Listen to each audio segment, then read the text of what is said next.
Hi, this is Jim Pinkham at MarineMax Lake Norman. We've got a 2022 Sea Ray 270 SeaDek just coming in on consignment. So you can see it has the SeaDek on the swim step, flip down swim step ladder, stereo remote control. Under this lid is a cooler, got a side boarding ladder, water sport tower.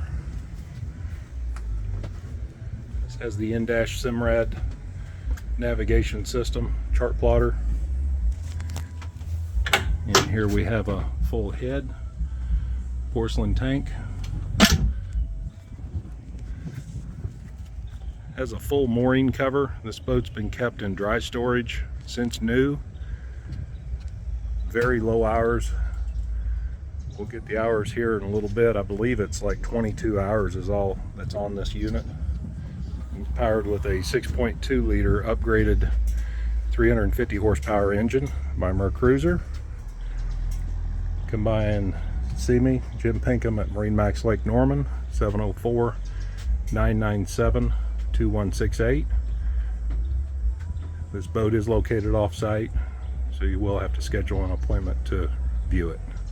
Thank you.